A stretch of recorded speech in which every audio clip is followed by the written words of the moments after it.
konsistensi mutlak, yaitu penyatuan sains dan teologi dalam 6 dimensi ciptaan. Pada bab yang pertama, kita akan membahas tentang hukum tolak ukur kebenaran sejati. Titik yang pertama atau poin yang pertama yaitu tentang prinsip kelurusan hukum segala sudut. Jadi, intinya, sebuah konsep atau hukum alam semesta yang sejati, jika ia benar, maka ketika ditarik ke segi apapun itu, pasti selalu selaras. Saya kasih contoh. Ketika kita tarik ke medis, dapat. Ketika kita tarik ke biologi, dapat. Ketika kita tarik ke matematika, dapat. Ketika kita tarik ke spiritual, dapat. Ketika kita tarik ke fisika, dapat. Ke segala sudut selalu pas.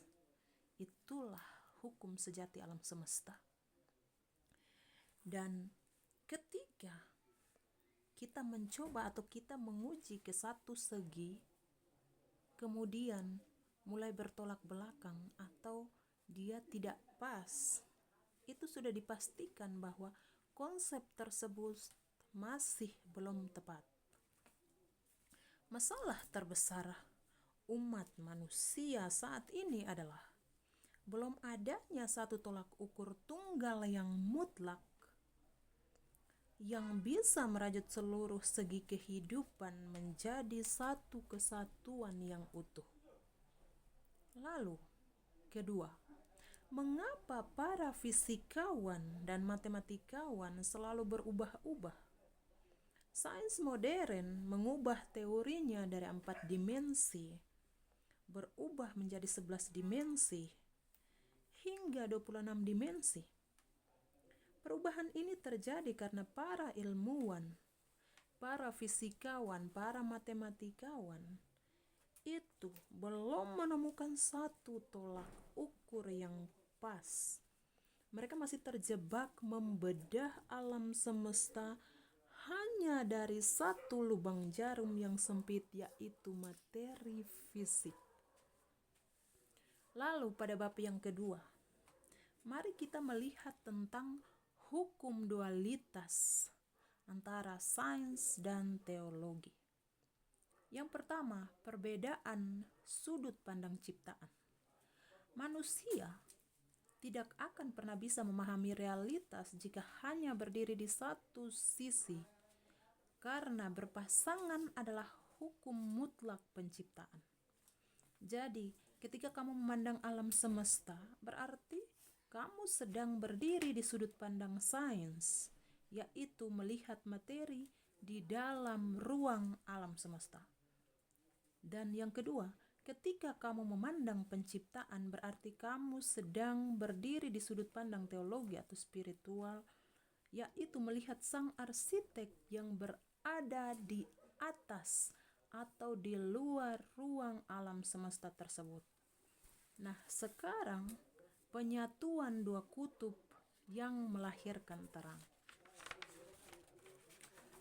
Melihat realitas hanya dari sains atau hanya dari teologi adalah kecacatan berpikir. Keduanya harus digabungkan agar terjadi hukum dualitas yang saling melengkapi. Ketika konsep teologi Anda berjalan searah dan selaras dengan konsep sains, atau sebaliknya, konsep sains Anda berjalan searah dengan konsep teologi, maka konsep tersebut sudah tepat, mutlak, dan final. Selama sains dan teologi masih bertolak belakang di dalam pikiran manusia, maka pemahaman manusia tentang realitas tersebut masih salah.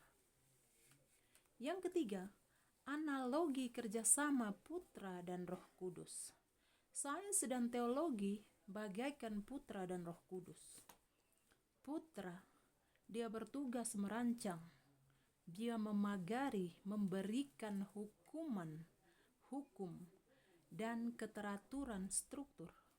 Sedangkan Roh Kudus, dia bertugas mengeksekusi, memberikan kekuatan, daya hantar, dan energi hidup pada materi. Jadi putra itu kita analogikan sebagai teologi dan Roh Kudus sebagai sains. Jadi keduanya harus bekerja sama untuk saling melengkapi. Meskipun keduanya memiliki peran yang berbeda, mereka harus tetap bekerja sama secara simultan di satu tempat.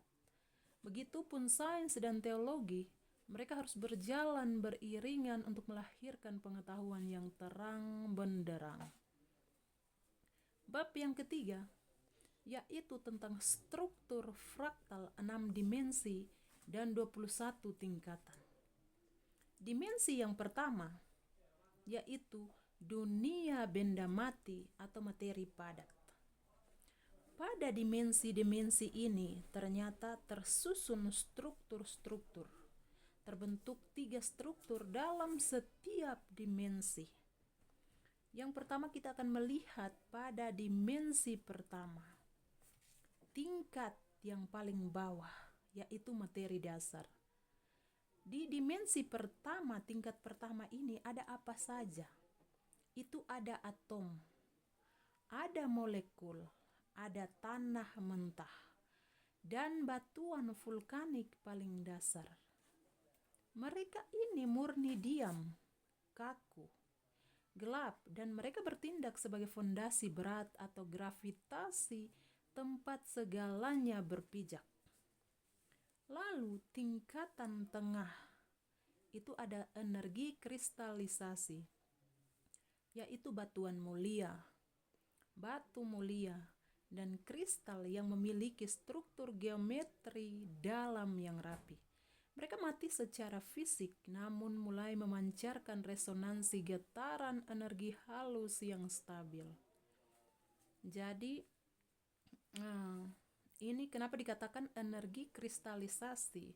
Jadi energi atau daya atau Roh Kudus tersebut mulai